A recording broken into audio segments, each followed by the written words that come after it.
You know, next week in the thumbnail, I'm just going to put so much Morbius in the thumbnail. I feel like I have to. It's Morbin time. Hey guys, Alex and Dad from 7th Hour Films back again with Doctor Who Classic. Last time around we had the android invasion. What was that one about? Well, if I recall correctly, the TARDIS landed where the Doctor and Sarah Jane thought they were on Earth, but there were some unusual readings. And I can't remember if it was actually someplace on Earth or it was a recreation. And they go into this little town of Devsham, was that it? Something like that. Anyway, yeah, it's near the unit headquarters. But all the people seem to be in some kind of, hypnotic trance or something. They can't figure out what's going on.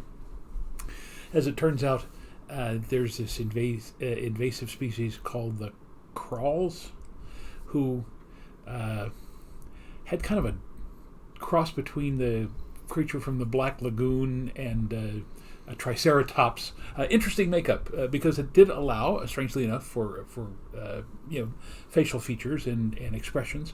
And it turns out they're trying to take over the Earth. I mean, this is kind of a same old storyline of their planet is dying and they come to Earth and they don't want to share the Earth with everyone. Although they say they're going to move all the humans to the southern hemisphere, they find out ultimately that they're just going to take over the Earth. And they're doing this by replacing people with androids, which was kind of interesting. But ultimately, the Doctor reprograms one of the androids and manages to foul up the whole works. Yeah. If I recall correctly. Yes, so there were android doppelgangers of characters we knew, including Harry and Mr. Benton as well. And I did look it up, just to be sure, that was actually Benton's final appearance in Doctor Who. So, I believe the actor's still alive, so I'd love for the guy to come back in modern Doctor Who somehow. Yeah, that'd be cool. Yeah. There was one episode of the Sarah Jane Adventures, 2008, I guess. I don't know what year, but it was somewhere in the early 2000s. And they did have an episode that had the Brigadier in his old age before he passed away. So yeah, it would be cool to get Mr. Benton back. So, but yeah. And the strangest thing was it was a Terry Nation script.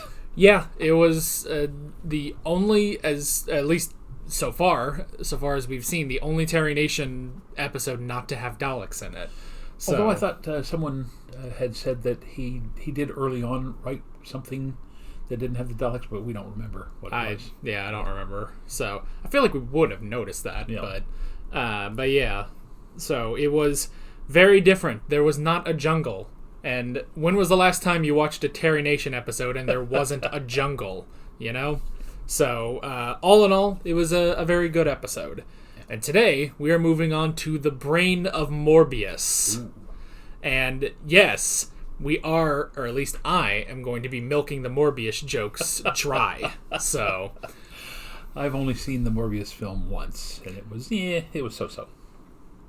Yeah, but the memes are hilarious. So, there's one meme, because I remember, it may have even been before it came out, but there were memes that Morbius, it sold like 1 trillion tickets or something. It's like the only movie to ever do so, And I remember seeing one meme that was Jesse Pinkman telling that to Walter White.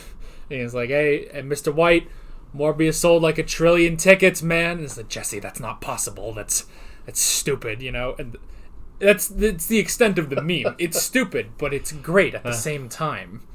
As is Morbius. I don't know if that's what we're getting today. Yeah. So, I'm pretty sure this is not the episode with vampires. I think that's a separate episode. So, we'll probably be resuming Morbius jokes during that episode. I do know one thing about this episode. One thing that happens. I don't know where it happens, but it's just a short little thing. And we will talk about it. And it does have... it concerns things that have been brought up in modern Doctor Who, especially very recently. Oh. And I will try to explain it without spoiling everything that has occurred, especially with the 13th Doctor. So, but we'll get there when we get there. In the meantime, it's Morbin time. So let's just go ahead and jump right into this episode. insect or... Yeah, I was going to say humanoid crustacean, but this looks very insect-like. It looks like an update to whatever one of those costumes was from the Web Planet. Yeah. There's Captain Hook. Well, Primitive Captain Hook, perhaps. Ooh. Well, that was squishy. well, That is an insect! Even a half-witted cannibal like you can see it won't do! But the big head's not come, Master. Not to Khan. Must come oh, Karn. I remember that. True humanoid species. Warm-blooded with a central nervous system. One such specimen. Just one! I can complete my work here. Karn was where the 8th Doctor regenerated into the War Doctor. I know you're up there, so come on out and show yourselves. Messing about with my TARDIS? Dragging us 1,000 parsecs, of course. Oi, have you gone potty? What are you shouting at? The Time Lords, who else?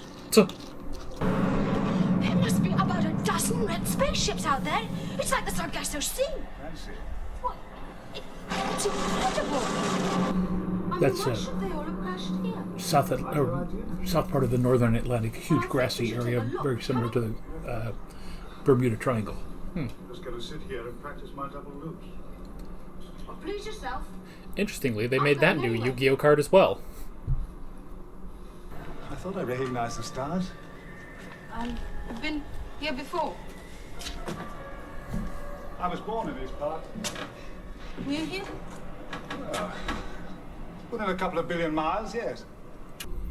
Yeah, I think Karn is in the same system as Gallifrey.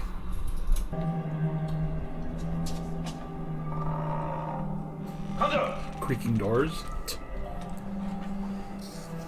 It's Frankenstein in space. Let's say you're trying to reanimate a head. Two of them? You think the two I saw have been sent to steal the elixir? If that is so, we must deal with them. Summon our sisters. We will form a circle. Say that again, the costumes are fantastic. Well,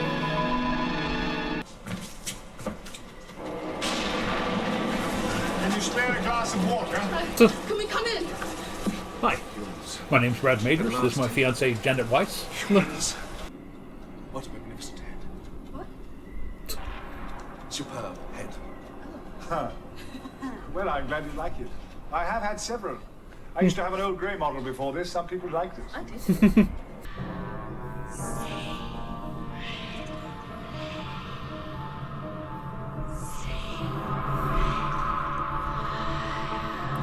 man, too many people can just take the TARDIS. It is a time machine. Of the A kind you... TARDIS. Thought Only Susan the named it. Time Lords know the secret of such machines. Then the one I saw is They the have Time theories Lord. about Sent that. here to steal the elixir. I know who that reminds me of now. One of the Time Lords. Morbius. Oh, you all right? One of the most despicable, criminally minded wretches that ever lived. Doctor! There are some of us who would not agree with that, Doctor. Time Lords are spineless parasites. Morbius offered them greatness once, but he was betrayed and rejected. They'll pay for that mistake, Kondo. These pacifist degenerates.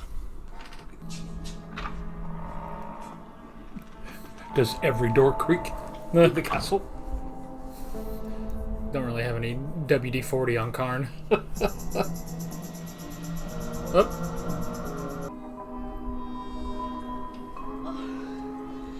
Doctor, wake up! Ah!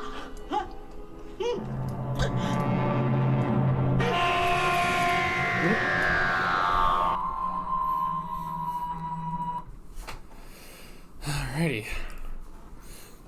Well, like you said, it's apparently the Frankenstein story. Yeah, And again, although it's not a historical, the BBC's ability to create these unusual costumes, the setting, the laboratory there, again, very reminiscent of 19th century, although obviously this is set many years in the future. The Doctor says it's well after Sarah's time.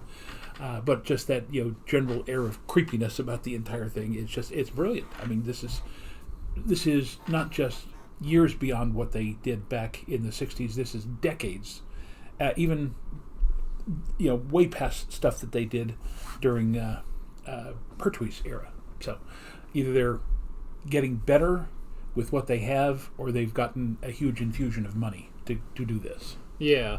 I mean, it also just feels like... I mean, you're right. It does feel like sort of like a Universal monster movie or something like that. But I love that it's not just the Frankenstein aspect. There's also the Sisterhood of Karn that's happening. There's also this Morbius character and how he relates to the Time Lords. So, in addition to the generic Time Lords that we've seen, like in the War Games, and other places, we now have the meddling monk. Yeah. The Master.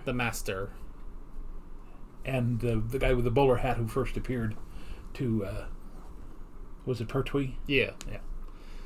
And now the evil Time Lord Morbius. Yeah.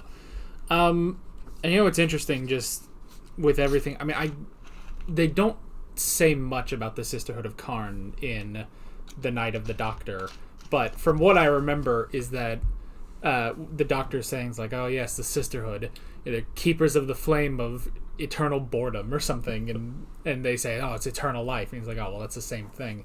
And with the way they say, it's like, okay, from this flame they get this elixir which should grant them this eternal life. But it's interesting, they say they also, at least up until recently, offer it to the Time Lords.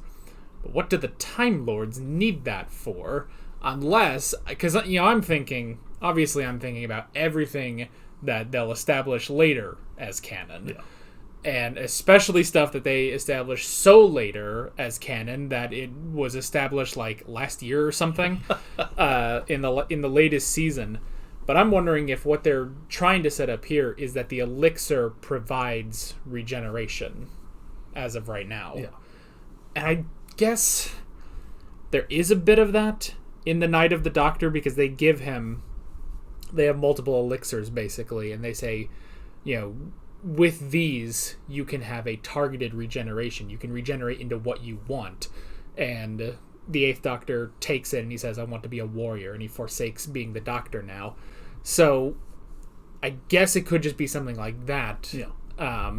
Although I've heard that a Time Lord can choose, and again, this is stuff that may be established later, may not be, but I've heard some people say that Time Lords can choose what they regenerate into. It's just the Doctor doesn't specifically. So yeah, which, I mean, I guess that kind of makes sense for the Doctor. He doesn't, he would sort of just go with random and see what he gets, but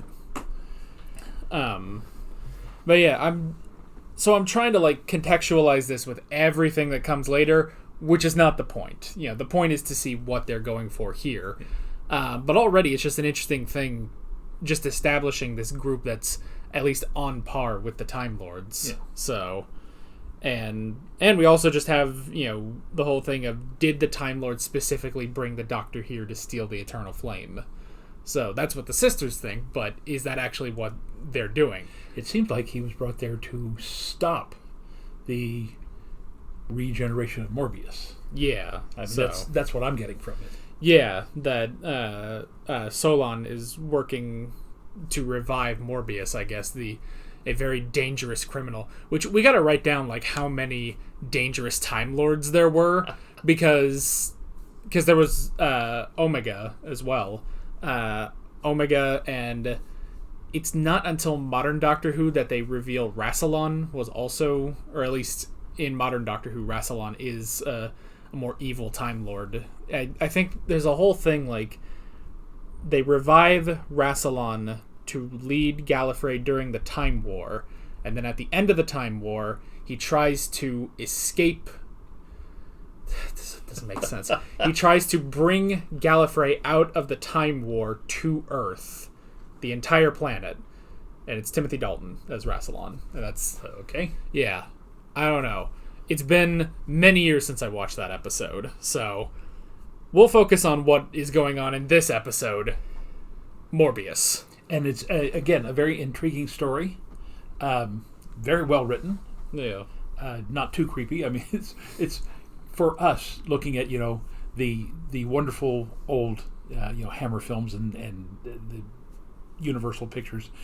Every door in the castle creaks. Yeah. There's a bubbling test tube in the background. We got a character who's essentially Igor or Igor, depending on Mel Brooks. Yeah. And when he said, after we have to work on the generators or whatever that is, you ultimately expect, because of the lightning flashing outside, that we're going to see crank the body up and let the lightning flow through it. It's alive. Yeah. So yeah, that all is really interesting. I am just sort of curious, and I guess this sort of plays also a bit with Pyramids of Mars, where they had the Egyptian guy who originally was the servant of Sutekh, and before we got the actual guy. But I like they're kind of reusing that here with Solon being, I guess, this disciple of Morbius, this evil Time Lord. So now, if I recall my history correctly, Solon was actually a lawmaker. I want to say for ancient Greece, but it might have been Rome. I think it was Greece. Who, I don't want to say he's like their Moses, but this is the guy that ultimately managed to get the laws essentially codified, so that all the Greeks, I guess, that were in the league with the Athenians would all have the same system of law that they lived under. Now, again, it's been at least 10 years since I taught world history. But the name Solon sounds very familiar. yeah. Doctor, wake up.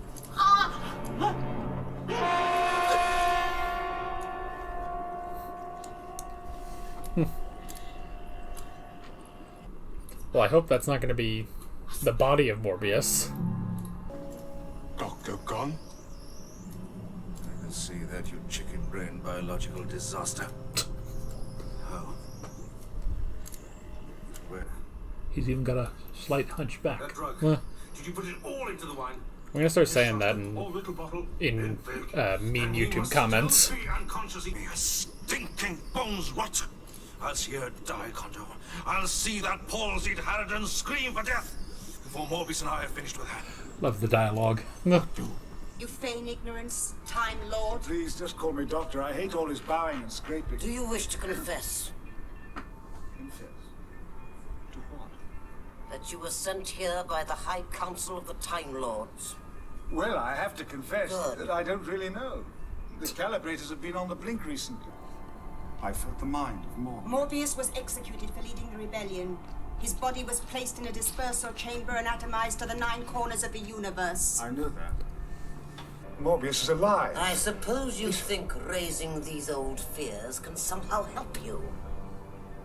But I was present at his execution. Morbius is dead, Doctor. And you will join him very shortly. I mean, they have all this knowledge about Time Lords, and they don't know who the Doctor is.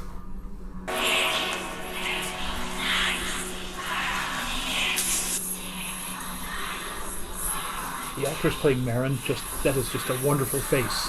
And I realize they've accentuated, the cheekbones and everything, but she just literally looks like she's 1,000 years old. I can transplant limbs, organs. I can create life. And all against the most appalling difficulties. Yet I am still here. I can see nothing, feel nothing. It's going to be a brain in a You jar. have locked me into hell for eternity.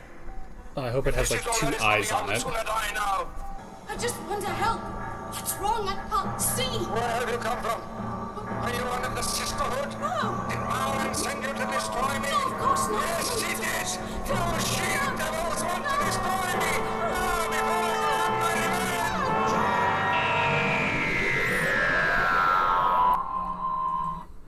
revenge. Well, I was expecting that to be goofier. It doesn't look terrible. So both of the cliffhangers in this series have been with Sarah. Yeah, that's true. This also reminds me of a Dragon Ball movie, actually. There was, and this was one of the early Dragon Ball Z movies, and like all early Dragon Ball Z movies, they're nostalgic. They're not really that great, but it was about a mad scientist with another mad scientist who was a giant brain, and they needed to find the strongest person on Earth to put the brain into. So they found Goku. So, now on the opposite end of that spectrum, what I was thinking of is The Man with Two Brains with Steve Martin. I don't know that one. You need to watch it. It's very funny. All right. Well, again, still interesting stuff, and learning more about Morbius and his rebellion against the Time Lords, apparently. I also just like they set up the Eternal Flame as this, this magical thing where they get this elixir that grants eternal life and stuff, and then the Doctor just says, like, well, it's being fed by, like, the gases of the planet, that it should never die. And it's like, oh, it's not really that magical of a flame. It's just a flame. It's planetary flatulence. Yes. And if you drink it, you will live longer. So, okay. Ugh. That's, maybe, I don't know, maybe you can put in, like, an herb or something, or you mix it with some Coca-Cola, it'll taste better. I don't know. Coca-Cola. Breakfast of Champions. Yeah, so... And it's also interesting, I do like the whole thing with, well, Sarah's been blinded, and the only thing that can save her would be the elixir, so the Doctor has to go and steal the elixir from the Sisterhood, and it's like, this seems way too complicated to be, but I wonder if that is the actual plan of the Time Lords. Because the Doctor has a companion, he would have, I guess, a sort of weakness which would force him to steal the elixir. Yeah. The only part I don't think they thought of is, why would he give it to the Time Lords at that point? But if he knows that it comes from planetary gases, planetary emissions, how do the other Time Lords not know that? Yeah. So, I mean, it's just, they've been, doing a courtesy to the sisters by asking for it and, helping the sisters out, I guess, in whatever way they can. Yeah. So the whole conflict between the sisters and the Time Lords seems to be basically a misunderstanding. Yeah, because, I mean, we don't even fully know if the Time Lords actually sent the Doctor to do that. It could very well be, and probably is, especially because the sisters don't know about it, that the Time Lords sent the Doctor there to deal with Morbius instead of the elixir. Yeah. But the sisters, especially Marin, don't believe that Morbius could still be alive. So so that's just not in their mind. So they're just thinking, well, the only other thing that is here is the elixir. So it must be that he's trying to steal it. Think how it will be then. One might think of nothing else. Trapped like this, like a sponge beneath the sea. Yet even a sponge has more life than I. Can you understand a thousandth of my agony? I live in a pineapple under the sea.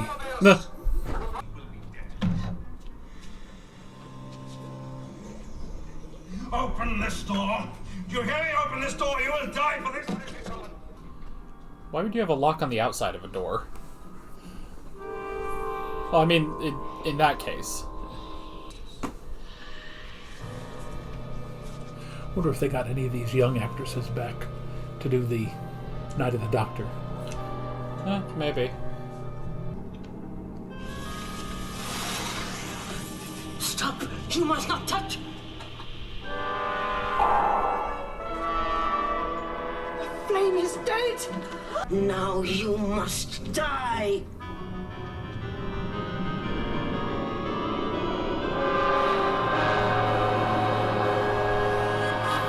The sacred flame! We have saved Taiwan! Soot, that's all. There'll be no charge. The chimney She won't sweep. get any elixir for quite a while yet. This rock's gonna warm right through. Pretty? All right, that'll do. She doesn't like it. Now get out. Go on, get out. What do we suspect that Kondo's the one who ends up killing him? Perhaps I'll give you your hair as a memento. Kondo, want you to work the pump.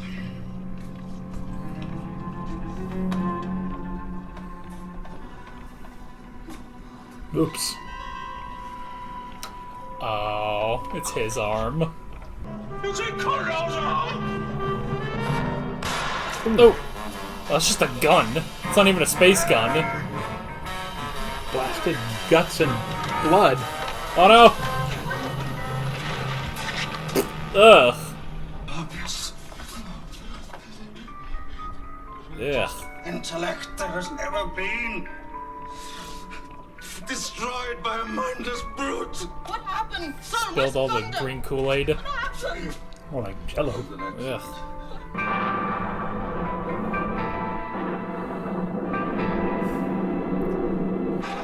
It takes 9 people to lug Tom Baker somewhere. There, did you see that? There was a positive response. You see that? I can't see anything. Anyway, that thing had the twitches since I first met it. Those were random nervous reflexes. That was a definite response to stimulation. Watch. She literally can't watch. So he's got the body of a bear, the claw of a giant lobster, and a bubble for a head. Yes.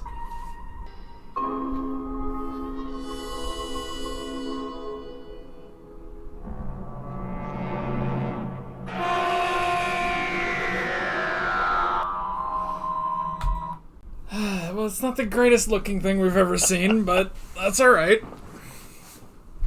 I mean, aside from the body itself, I mean, the rest of this is still really, really good. Yeah. And honestly, kind of wish there was more than just one more episode, you know? Like, I feel like we have more to get through, more, I mean, mainly more with just Morbius, Yeah. you know?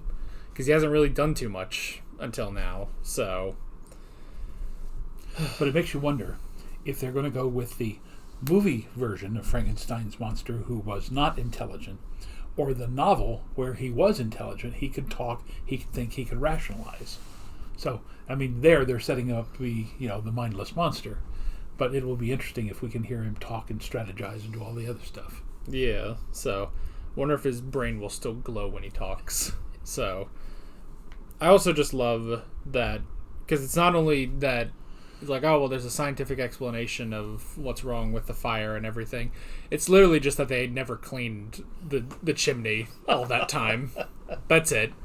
The entire sisterhood was about to die, but it's also interesting too, because, you know, when you say, well, it's an elixir of immortality that you have to take multiple times over several centuries to keep that, it's like, well, it's not... You kind of think an elixir of eternal life is a sort of one and done kind of deal, you know? But the thing he was saying there is, you know, without it, there's no progress. And that's the reason why they never figured out what was wrong with the distribution of it, is because they always did what they always did, and never thought to think about the fact that the chamber was clogging up with these excess bits of soot, as the doctor put it, and all he had to do was, you know, throw something in, like one of those chimney sweep things that they burn up all the soot and all the carbon and everything inside, and then it's fine again. But again, it's the very thing that they were doing that prevented them from keeping doing it, which is kind of ironic. Well, yeah. And it is also interesting that they specified that the Time Lords, they only use it very rarely if there's trouble with regeneration and everything, which does tie back into the Night of the Doctor, where it's like, well, these elixirs can give you a sort of targeted regeneration. So again, we should look and see if any of the, we won't have to do it now, but look and see if any of the actresses who played the sisters here were actually brought back for the Night of the Doctor. So this, what year is this? This is 1976 at this point. So, yeah, 1976 to 2013 was when the 50th anniversary was. So it's entirely possible that one of them was the main one. So...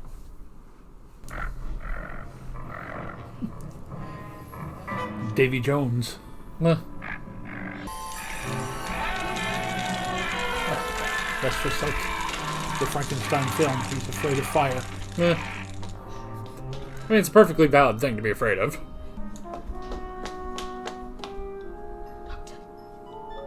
Hello, Sarah. Nice to be seen again. Oh, Doctor.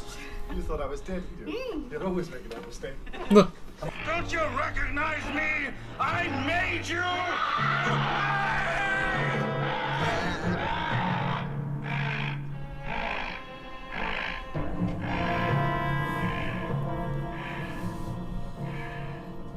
Get the villagers with their pitchforks and torches. No. Yeah.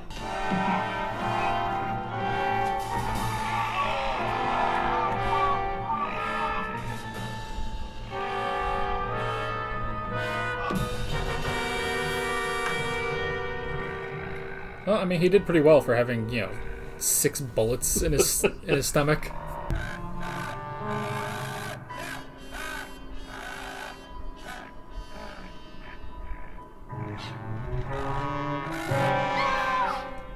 That was kind of your own fault. Could have moved a little bit. Spent your whole life resurrecting evil. Now either you disconnect the brain, or I'll do it my way. Oh, no. I'll do it.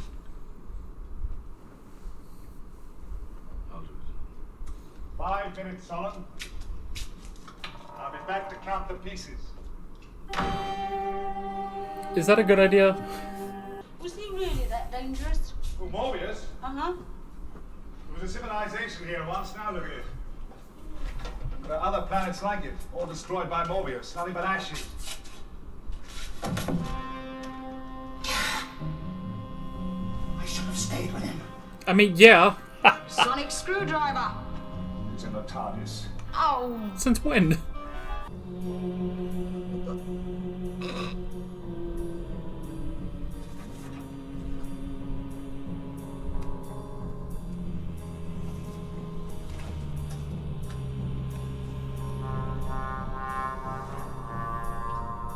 I want to talk about your bug-eyed monster.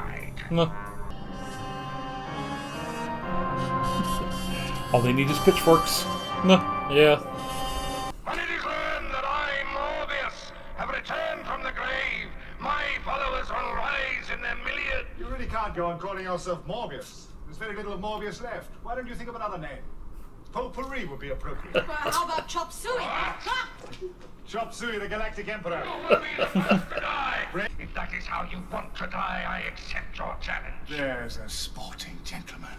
What's mine, then? Time Lord Wrestling. It's usually a game, but it can end in deathlock. It will, Doctor. I, Morbius, do not play games. Neither do I. Are you ready? Thank goodness we just have this thing here.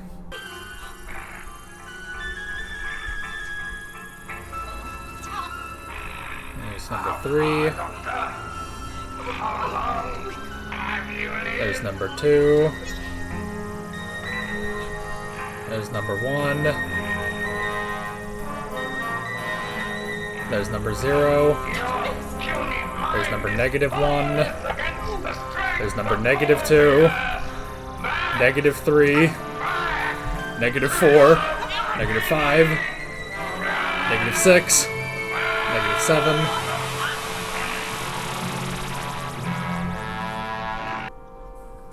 I think he's dying. Oh, he needs the elixir to save him. Push him off a cliff. Or let the lightning strike him. Or both.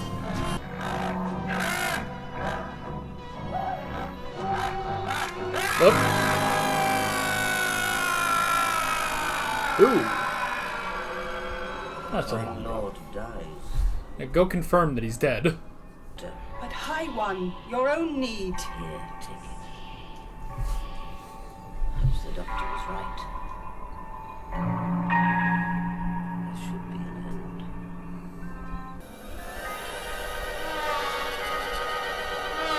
She has sacrificed herself. Goodbye, sisters. Oh, in case you have trouble with tuning. What are they? A mighty atom and a thunderflash. There is some Ancient writing here, Doctor. Is it a Time Lord spell? What does it say? Light the blue touch paper and stand clear. What? Okay, that doesn't look good. Alright, hang on. Let's see who Ohika is. Gilly Brown. Or Jilly Brown.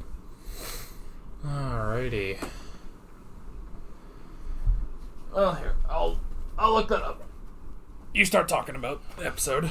Alright, now, as we said before, literally the only thing that can even be thought of as a drawback is the rather awkward appearance of the monster, of the Morbius monster. Yeah. But again, all of the other costumes, the sets, again, I caught a flashback of City on the Edge of Tomorrow with all of the, very sharp outdoor scenes and everything. Very well done. I mean, it's a good script.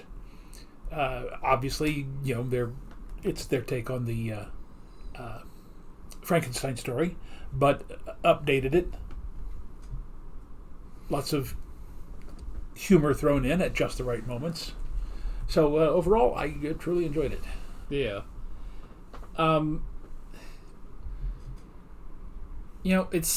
It's also interesting too because it's like I feel like we didn't get enough of Morbius himself. That's it's one of those where it's like honestly 2 more episodes could have also been really interesting. I guess just because especially if you compare this to like the 3 Doctors, which already had to balance all 3 of the actors for one thing, but it did a really good job with Omega in that one. And you really got a sense of, what he had done and everything and who he was. And here, you get some of that, but I feel like, I don't know. Yeah. For this great Time Lord villain, I feel like there should have been a bit more. Yeah, this was more the cult of Morbius than Morbius himself. Yeah.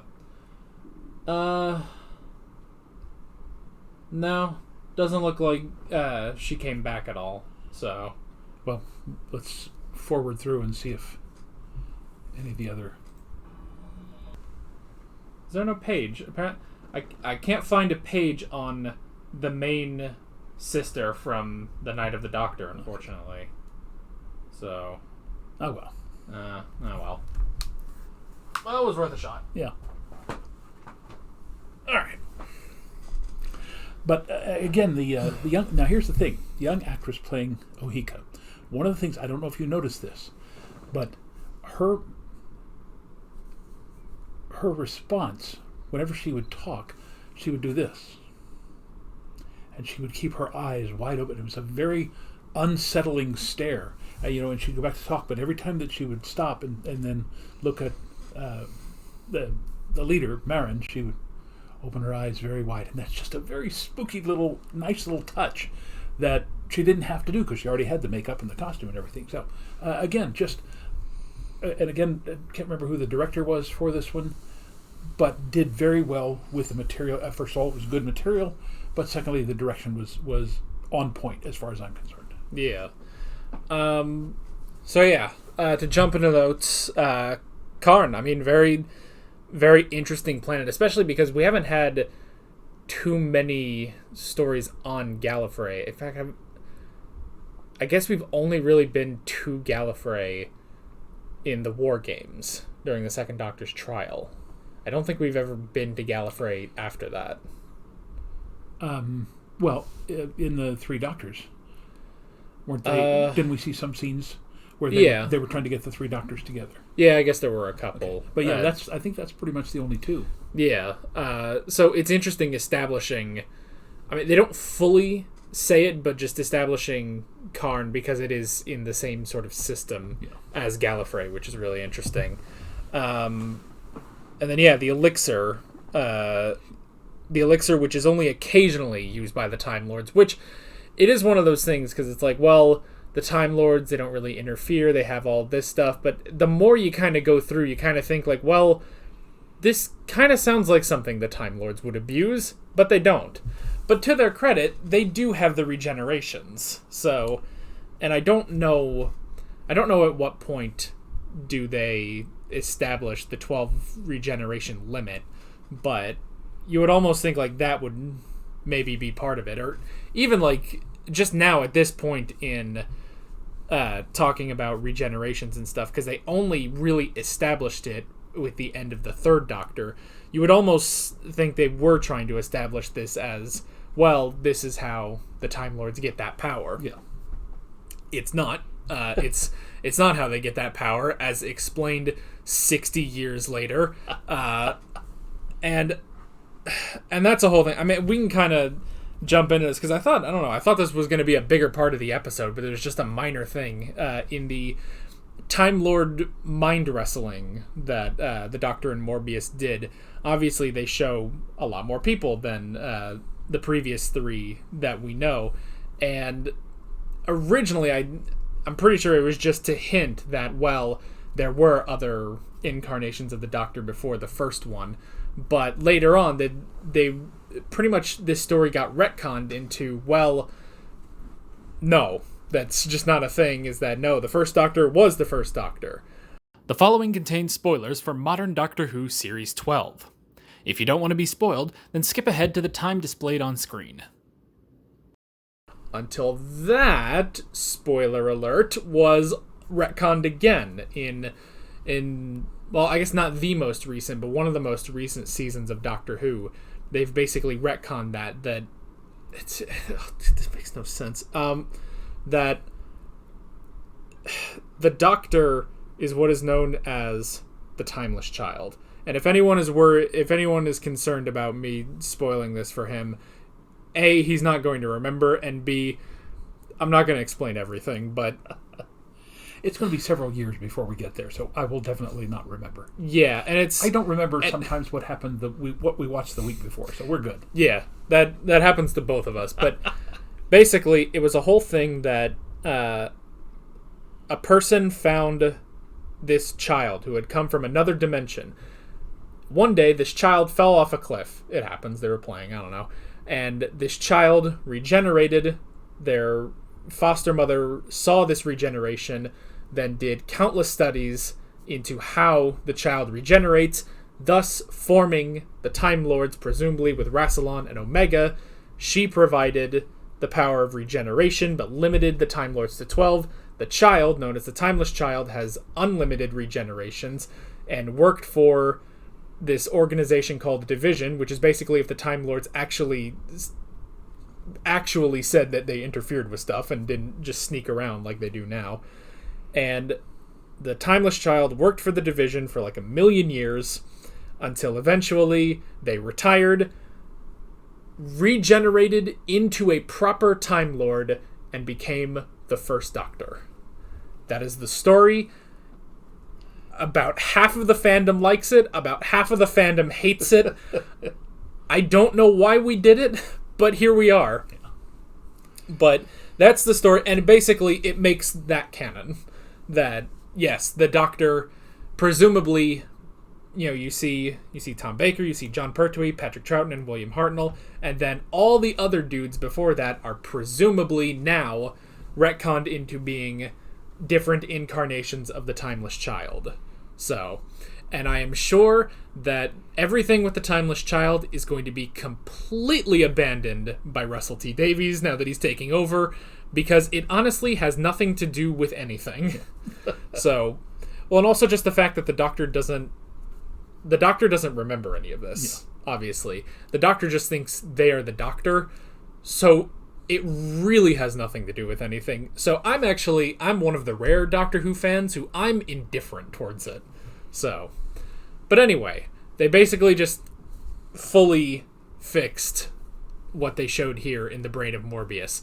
What I didn't expect was for that scene to be a Time Lord mind wrestling match between the Doctor and a mutant lobster with a brain in a jar. That's not what I expected that scene to be, but here we are. And exactly what did the Doctor do that short-circuited Morbius's brain? From what I can tell, it was literally just that he's I guess older. He's had so many more lives, I guess. Even though the Doctor says he's only 749, I think is what he said. which even in the continuity of this episode doesn't make sense, because if he's 749 years old, I remember the second Doctor saying he was like 450 or something. Yeah. So a decent number of years have passed since the second Doctor, and they showed like 10 more before the old Doctor, the old original Doctor. So even just in the context of this story, that doesn't make any sense. So, but I think that was it, is that because Morbius's mind, it was out of practice, it had gone soft, it couldn't handle how many different lives the Doctor has had.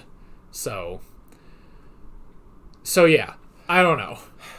And I'm curious because I didn't know too much about that scene. I'm curious, what was the thought, like, what did the fans think about that scene beforehand?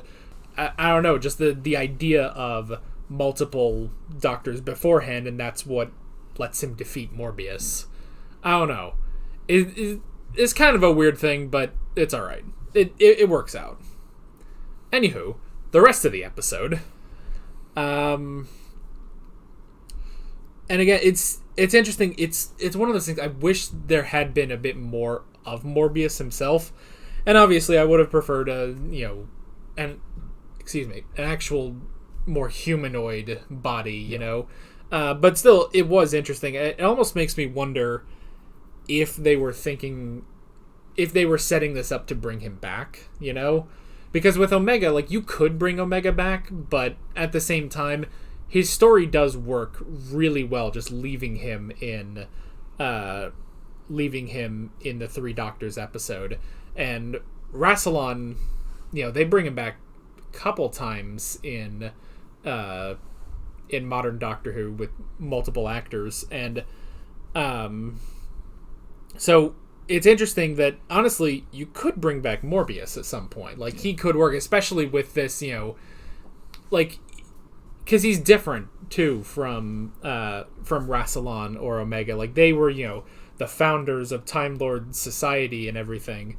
But this guy was specifically an old Time Lord villain. Yeah. So, honestly, probably, even though he was made after the Master in terms of the show, in the lore, he might be the Time Lord who inspired the Master, Yeah. So now, they could have, and again, this is all speculation. It doesn't take anything away from the episodes. They could have tried to transfer Morbius's brain into Kondo, because he was big, and that would have been that would be in line with the Frankenstein story, in that it's instead of being stitched together with not just humanoid parts, but claws of crustaceans and things. But put him into that big body, and then he would still be a very very difficult foe to defeat because of his large strength, and then supposedly his mind too. So well, I was also thinking, like, when things were kind of going south, I almost thought that Solon might try to put Morbius's mind in his own body. It seems pretty difficult. How do you put a different brain into your own body? But I thought it might be that, because then that actor would have been really good as a sort of Master-esque evil Time Lord. Yeah, if he could have figured out some way to transfer the knowledge without the actual brain itself. Yeah. But like you said, that would have probably taken another episode or two to do that. Right. And it's one of those things. Now I'm kind of thinking, like, can we get, like, some sort of episode or special of modern Doctor Who that brings back, like, every rogue Time Lord there's ever been? Like, we gotta have Rassilon, we gotta have Omega, we should have Morbius, we should have the Master, we should bring back the Monk, just because that sounds like fun. The Monk is fun. Yeah. It's so much fun. I know they brought the Monk back for audio stories recently, so they could easily open the door. It's one of those things I kind of stop and think, like, okay, well, if you brought back the meddling Monk in modern Doctor Who, how much of the modern audience is going to understand that? Like, oh, who's this guy, this meddling Monk's like, oh. But it's also very easy to understand, like, well, he's the meddling Monk, and he's a Time Lord that has crossed paths with the Doctor before. So, well, that goes back to the whole, Harry Mudd and Khan Noonien Singh. It's somebody who has appeared in the past, and if you haven't seen those episodes, you kind of know the story anyway. Yeah. I was just reading an article this morning about how if you see The Wrath of Khan, you don't specifically need to have seen the space seed to understand what the story is, because they say, I was abandoned by Admiral Kirk 15 years ago. He never bothered to check up on me, and now I'm going to take my revenge on him. Yeah. What else do you need to know? Yeah. And I guess to be fair, they do that multiple times anyway in modern Doctor Who. They brought back the Master and the Cybermen, the Daleks. I mean, that episode with Christopher Eccleston, that was the reintroduction of the Daleks, and you just get all of that history just piled in. Yeah. And all of it, honestly, just relying on Christopher Eccleston's performance through that one. But then they also bring back, the Cybermen. They bring back Davros a couple times. They bring back Rassilon, so... Have they brought back the Autons? Yes, that was the first episode of Modern Doctor Who. So yeah, I guess, yeah, it's... If you're going to bring back a classic Doctor Who character, I guess you easily can, so... Yeah. They just brought back the Sea Devils too, didn't they? Oh, yeah. Yeah, they did. And they should bring back the Draconians. We thought they were a really good... they weren't really villains, as it turns out. But yeah. It would be hilarious if they brought back Morbius and he regenerated and they got Jared Leto to play him. So, I feel like just to have the joke, And that is Morbin time. Yeah, it's Morbin time. I wish he actually said that in the movie, Oh, well. Anyway, where were we? Yeah, I think they are planning a sequel to that. That's never happening. I hope he realizes that. There are worse movies that have had sequels. Yeah, but I can't think of one off the top of my head. How about Transformers? Wow. Yeah. How many did they get? 6 by the time they quit? I can't remember. Yeah. All I remember is, they were stupid, dumb movies. But by the 4th one, despite the fact that it was 8 hours too long, it was actually mildly entertaining. Just on the fact that they kind of realized they were stupid, and so they were just like, we can just be stupid now.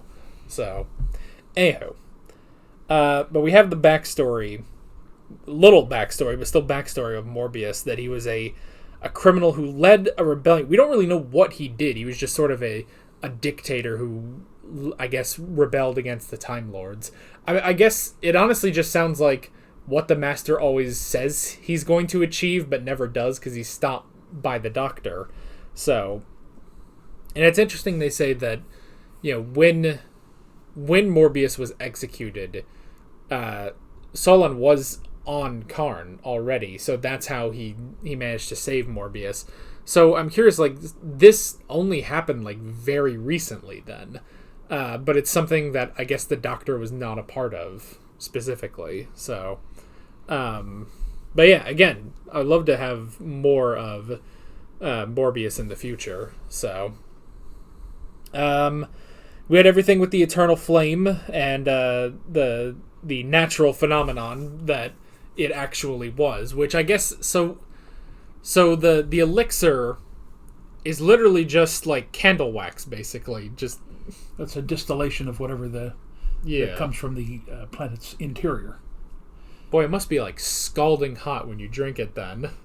Maybe that's why he got up so quickly. It shocked him awake. So, well, you remember we went to Hot Springs over in Arkansas, and they wouldn't allow us to drink the stuff that came directly out of the hot spring.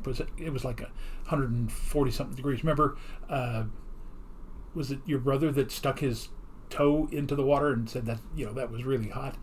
But there was a second spring that we went to where it was coming straight out of the ground, and we filled up the little jugs and drank it straight out of the ground. Didn't have to wait for it to cool off. So, yeah. So, and then just the solution is it's just clogged up. Just clean your chimney, and it's good. And I love that he gives the thing at the end, and they just don't understand what it is. It's like, oh wait, is this like a Time Lord spell or something? It's like, no, just strike the paper and throw it in.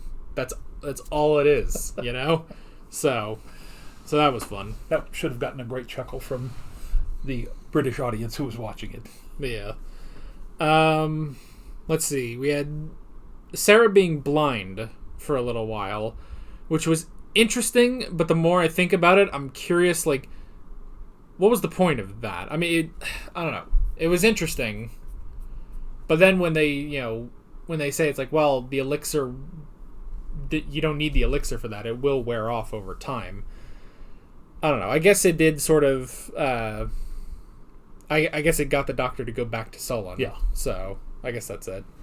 And then we had everything with talking about the lack of progress on Karn, which is true because and it's interesting because later on you hear like, well, on Karn they say specifically like, well, Time Lord science is elevated on Karn, and it's like, oh well, they got all their mystic stuff, but it's really just the fact that they're still using the ancient mystic stuff that the Time Lords would have used. They haven't progressed because they are stuck with this.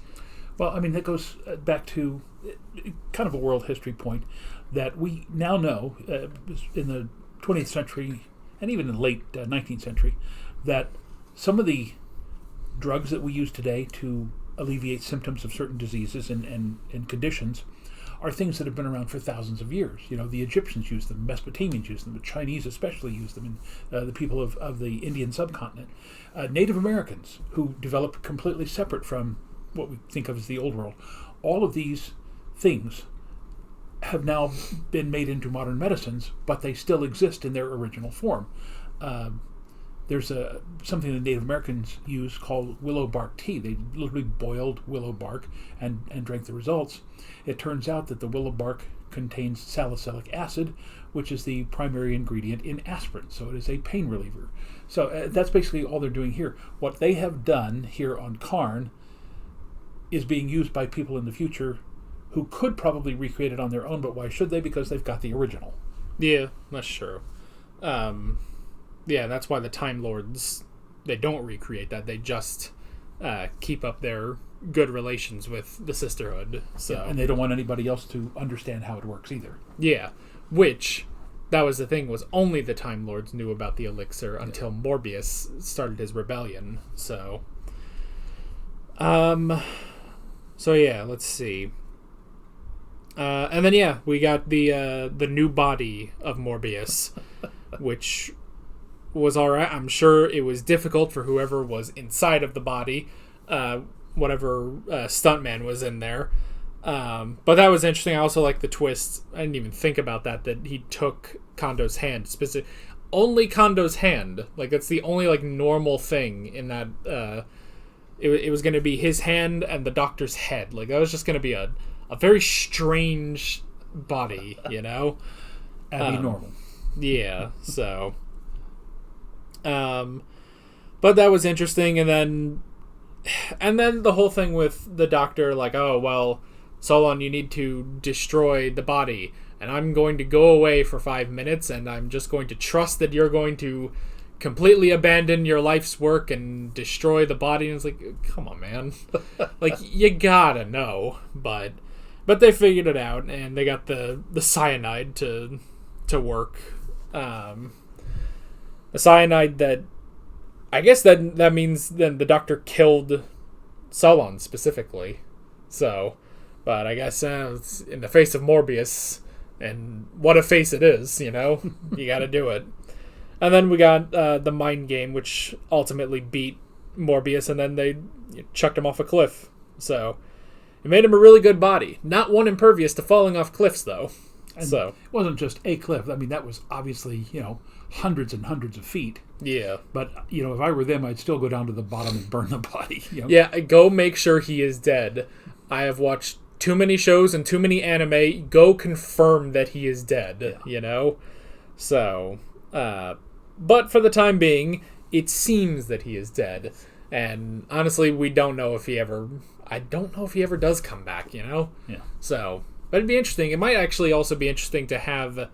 Maybe if you have an episode, before this, that shows Morbius's rebellion and everything, and maybe a future version of the Doctor deals with that. Yeah. So, could be. I don't know. So, RTD, get on that.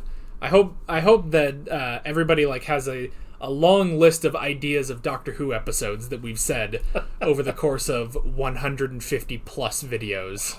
Yeah. So, but yeah, that's pretty much it. You got anything else? I got nothing. All right. What's up next?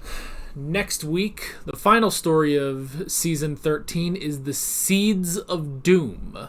Wait a minute, we've already had... We had the Seeds of Death. Oh, Seeds of Death. I thought it was Seeds of Destruction or something like that. We had the Seeds of Death. This is the Seeds of Doom. Scroll up a little bit. Crimoid. All right, so it's not the... What was it? The Ice Warriors? Yeah. Okay. So, this last story is also a 6-parter. Oh. So, we'll be taking 2 episodes to do that one. Which we haven't done that, well, pretty much all season. Like, this entire season has been 4-parters up until now. So yeah, we'll get to that. I also should mention, I feel like I should probably buy a 4th Dr. Sonic screwdriver at some point, because it is different from this version, so I should probably get on it. We're 2 seasons in and I haven't done that yet, so oh well. Anywho, that is pretty much it. With all that being said, we're Alex and Dad from 7th Hour Films, and we will see you guys next time. Take care. Alright guys, thanks for watching this video. There's a bunch of links on screen if you want to go click around to any of those. There's a playlist for all of our classic Doctor Who reactions, as well as another playlist for all of my modern Doctor Who reactions if you want to go check those out. There's also a subscribe button and a Patreon button on screen, as well as other links in the description if you want to go check out any of those. See you guys later.